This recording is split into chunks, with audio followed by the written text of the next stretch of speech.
Caroline de Malherbe. Il est 6h11 sur RMC et RMC Découverte. C'est l'heure du reportage de la rédaction. Et ce matin, on a voulu prendre des nouvelles des soignants dans les services de réanimation. Souvenez-vous, il y a un an, on les applaudissait aux fenêtres. Eh bien, aujourd'hui, ces soignants, sans applaudissements, affrontent la troisième vague de l'épidémie. 408 nouveaux malades en réanimation ces dernières 24 heures. En Ile-de-France, on pousse les murs, on déprogramme. Plongé donc aux côtés de ceux qui nous soignent tous les jours, dans l'ombre, en immersion avec l'équipe de réanimation du centre hospitalier de Melun, en Seine-et-Marne. C'est le reportage de la rédaction. Il est signé Azaïs Perronin et Caroline Philippe. Comme un jour sans fin, depuis un an, dans ce service de réanimation flambant neuf, médecins et soignants affrontent les vagues successives. La lassitude les gagne. Là vraiment on en a marre, il faut que ça s'arrête. Patricia, jeune infirmière de 28 ans, sature. C'est la même chose quoi, tout le temps, on n'évolue pas, c'est du Covid et on n'arrive pas à décompresser, que ce soit ici ou à la maison, on n'entend parler que de ça, là c'est vraiment usant. Toujours la même maladie, les mêmes soins, les mêmes protocoles. Cette répétition épuise les équipes qui ne sont pas encore certaines de pouvoir prendre des vacances à Pâques.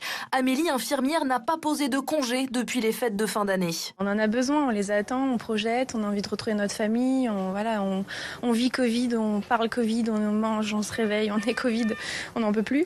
Donc de pouvoir se retrouver avec notre famille, ça fait du bien, mais bon là, on sera là, mais bon, ça fout un petit coup quand même. Un coup d'autant plus difficile à accepter que le soutien de la population n'est plus le même qu'en mars dernier. Et surtout, Nassima, cadre de santé, voudrait voir des comportements plus responsables. On nous a applaudi il y a un an, mais là, peut-être qu'on aurait besoin, en effet, qu'on nous encourage encore et qu'on nous encourage pas que par des applaudissements. Ça nous réchaufferait le cœur, les applaudissements, ça c'est vrai, mais aussi vraiment par une prise de conscience de la population. Ça met en colère de dire à quel moment les gens vont comprendre qu'on est fatigué et qu'on pourra réellement pas sauver tout le monde. Mais les règles deviennent de plus en plus difficiles à respecter, concède Amélie, infirmière en réanimation depuis 14 ans. Rien que dans mon foyer, on est partagés, je crois.